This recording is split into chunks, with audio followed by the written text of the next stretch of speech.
Siapa di sini yang pengen pas melahirkan nanti nggak ada robekan jalan lahir ataupun dijahit? Emangnya bisa? Bisa dong. Bunda tahu nggak sih, bagian yang sering mengalami robekan pada saat proses persalinan normal adalah perineum. Nah, perineum ini merupakan jaringan lunak di antara lubang vagina dan juga anus.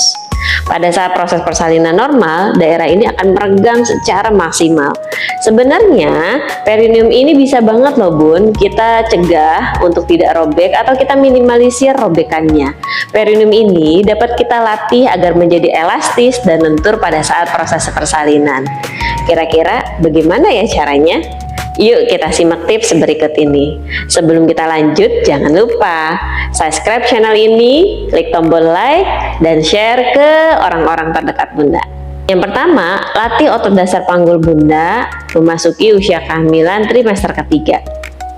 Otot dasar panggul yang kuat tapi lentur, itu adalah kuncinya. Apa yang Bunda bisa dapat lakukan? Yang pertama, Bunda bisa melakukan senam Kegel dengan benar. Kemudian Bunda dapat melakukan pelvic rocking di atas cimbol. Tapi ingat, ini kalau posisinya udah optimal ya babynya. Kemudian yang paling utama adalah Bunda harus rutin untuk melakukan prenatal gentle yoga. Kenapa sih kita harus melakukan prenatal gentle yoga? Karena dengan prenatal gentle yoga membantu kita untuk mengenali bagaimana cara melepas atau merilis ketegangan di sekitar otot vagina. Banyak ibu yang gagal bukan karena nggak punya otot yang kuat, bukan, tapi karena ibu nggak tahu bagaimana cara merelaksasikan otot tersebut pada saat mengejan di proses persalinan. Karena ingat yang tadi aku bilang, pada saat proses mengejan kita membutuhkan otot yang elastis dan juga lentur. Yang kedua, nafas adalah kunci. Bunda harus sering melakukan latihan nafas dari sejak hamil atau bahkan dari trimester 1. Kenapa kita harus menguasai nafas? Jadi misal ini perineum ya, kemudian ini kepala. Pada saat kepala crowning atau kepalanya sudah banyak terlihat di depan jalan lahir, kita harus membiarkan kepala ini lahir sedikit demi sedikit. Kenapa harus demi sedikit? Karena kalau misalnya Bunda mengejan terlalu kuat, kemudian memberikan tekanan yang kuat pada perineum, maka apakah yang terjadi? Ya, nanti jaringan perineumnya ini akan mudah robek. Seperti itu. Nah, dengan kita menguasai nafas, kita akan membiarkan kepala ini lahir sedikit demi sedikit. Dengan lahir demi sedikit, ini akan membantu seperti memijat si perineumnya. Kemudian perineumnya juga akan lebih lentur dan meregangnya lebih maksimal. Sehingga ketika kepalanya lahir dengan sedikit demi sedikit, ini akan mencegah robekan atau robekannya tidak terlalu parah. Seperti itu. Makanya pada saat proses mengejan, kalau kepalanya udah kelihatan banyak, Bunda cukup fokus di nafas aja. Biarkan bayi lahir dengan dorongan dari kontraksi rahim yang sudah ada. Seperti itu. Yang ketiga, pada saat proses persalinan, Bunda boleh kok melakukan kompres hangat di daerah perineum. Tujuannya buat apa sih? Yang pertama, untuk melancarkan aliran darah di sekitar perineum. Yang kedua, untuk merelaksasikan otot-otot di sekitar daerah tersebut. Yang ketiga, untuk mengurangi nyeri atau sensasi kurang nyaman ketika kepala sudah banyak terlihat di daerah tersebut. Yang keempat adalah pijat perineum. Nah, pijat perineum ini sudah boleh dilakukan dari usia kehamilan 36 minggu ke atas. Syaratnya apa aja sih Bubit? Yang pertama, kehamilan Bunda harus hamilan yang sehat. Kemudian Bunda tidak mengalami perdarahan. Yang ketiga, Bunda tidak sedang mengalami keputihan. Apalagi kalau keputihannya yang abnormal, seperti keputihan yang bikin bau, gatel, atau keputihan yang berwarna kuning, hijau, apalagi abu-abu. Sebaiknya tidak dilakukan ya. Lalu bagaimana sih Bubit cara melakukannya? Oke, kita praktek ya. Ceritanya ini daerah perineum ya Bun, karena aku belum punya pantumnya, jadi aku coba gambar menyerupai si daerah perineum. Jadi ini lubang vagina, kemudian ini daerah anus ya. Nah, si perineum ini adalah daerah antara si lubang vagina dengan si anus. Jadi sebenarnya yang sering robek tuh adalah bagian yang sebelah sini ya Bun ya, namanya perineum. Nah, pada saat Bunda melakukan pijat perineum, sebaiknya Bunda ditemani oleh suami. Suami nanti membantu melakukan pijatan di daerah perineum. Step yang pertama, nanti suami boleh cuci tangan terlebih dahulu. Kemudian setelah cuci tangan, nanti suami dapat mengambil kompres hangat, kemudian melakukan kompres di daerah perineum 3-5 menit. Kemudian suami memakai sarung tangan yang steril, kemudian setelah memakai sarung tangan, nanti biar tangannya agak licin, boleh dikasih gel USG yang water based, atau boleh juga nih Bunda bisa pakai minyak VCO atau misalnya minyak zaitun dan lain sebagainya. Yang penting aman ya, tidak banyak mengandung bahan kimia. Sebelum suami memasukkan jari ke dalam lubang vagina ini, kita bayangkan dulu ya Bun, kalau perineum ini kita petakan daerahnya, ada yang di sini daerah di bawah jam 6, kemudian jam 5, jam 3, kemudian daerah jam 9, kemudian daerah jam 7. Karena spot-spot inilah yang nanti akan dilakukan penekanan pada saat pijat perineum ya. Nah, sekarang suami memasukkan jari tengahnya ke dalam lubang vagina. Kemudian nanti suami melakukan penekanan pada daerah tersebut selama 3 atau 5 kali siklus nafas ya.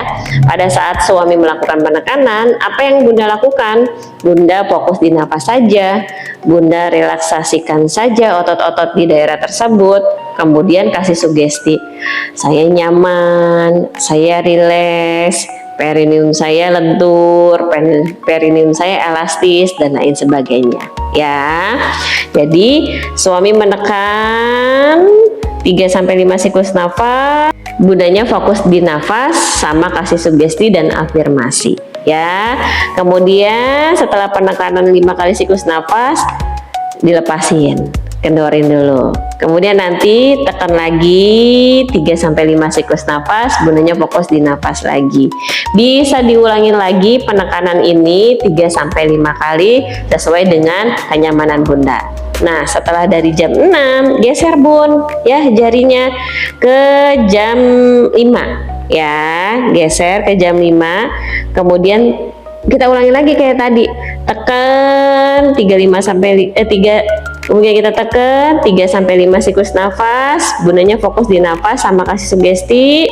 Nanti kalau udah selesai, kendorin ya, terus tekan lagi, kendorin lagi ya, bisa diulang 3-5 kali. Kemudian ke daerah jam 3. Nah, untuk daerah jam 3 ini jarinya agak dibengkokin Bun. Jadi kalau misalnya aku lepas nih, dia agak begini kayak kayak pancingnya ya, jadi bentuknya seperti huruf C. Kalau yang tadi di jam 6 seperti ini, atau di jam 5 seperti ini. Kalau di jam 3 sama di jam 9 ini jarinya dibengkokin ya, agak dibengkokin, kemudian tekan, lepasin lagi ya. Hal berikutnya sama di jam 9, jadi jarinya jangan keluar masuk, kalau udah masuk ya di dalam aja ya. Jadi dari jam 3 ini kita geser ke jam 9 ya. Kalau jam 9 sama kayak tadi, bentuknya C, dibengkokin jarinya, tekan lepas, tekan lepas. Ingat tekannya 3-5 siklus nafas ya, dan bisa diulangi 3-5 kali. Kemudian dari sini kita geser ke jam 7. Kalau jam 7-nya udah selesai, nanti geser lagi ke jam 6. Nah, kemudian kalau misalnya udah selesai nih, terakhir kan di jam 7 nih, kita balik lagi ke jam 6. Pada saat ini kita mau keluar jarinya, jari suaminya mau keluar, tangannya dibengkokin lagi Bun ya, seperti di jam 3 dan jam 9. Dibengkokin sambil ditarik pelan-pelan, tarik pelan-pelan, terus kemudian dilepasin. Nanti tuh rasanya kayak kepala pas lewat jalan lahir Bun, ada ketekannya, ada pedesnya, ada perihnya, dan lain sebagainya. Karena memang tujuannya selain untuk melenturkan si otot perineum ini, kita mau latihan simulasi proses persalinan. Jadi kurang lebih rasanya nanti seperti itu ya. Oke, nanti kalau misalnya udah selesai pijitnya, nanti kita melakukan pijat bagian luar ya, pijat bagian luar. Jadi nanti dipijit bagian luar, ini dipijit ke sebelah sini ya. Kemudian ini juga dipijit ke sebelah sini ya. Berapa kalinya? Bisa 5 sampai 10 kali tiap-tiap sisi. Kemudian dipijit dari bawah ke atas ya, dari bawah ke atas. Kemudian dari sini bisa nanti dengan gerakan sirkuler seperti ini. Ya, tujuannya biar apa sih? Tadi kita udah pijit bagian dalam, kemudian kita pijit bagian luar. Jadi luar dalamnya biar dipijit. Kemudian setelah itu, kalau udah selesai pijit bagian luarnya, nanti kita boleh dikompres lagi pakai air hangat. Gitu. Kompres air hangatnya bisa 3 sampai 5 menit. Nah, pijat perineum ini bisa kita mulai dari usia kehamilan 36 minggu. Berapa kali? Cukup 1 kali dalam seminggu aja di 36 minggu ini. Nanti di atas usia kehamilan 37 minggu, frekuensinya bertambah. Jadi 2 kali dalam seminggu di usia kehamilan 37 minggu. Nanti masuk 38, boleh ditambahin lagi jadi 3 kali dalam seminggu. Sampai nanti kalau misalnya emang belum lahir, bisa setiap hari kita melakukan pijat perineumnya. Nah, pijat perineum ini nggak cuma melatih otot dasar panggul ya, tapi juga bisa sebagai induksi kontraksi alami. Nah, demikian tips-tips yang Bunda lakukan untuk mencegah terjadinya robekan perineum atau meminimalisir terjadinya robekan pada saat proses persalinan. Semoga persalinan Bunda lancar, minim trauma, ibu dan bayi sehat. Terima kasih yang sudah menonton, sampai jumpa di video selanjutnya.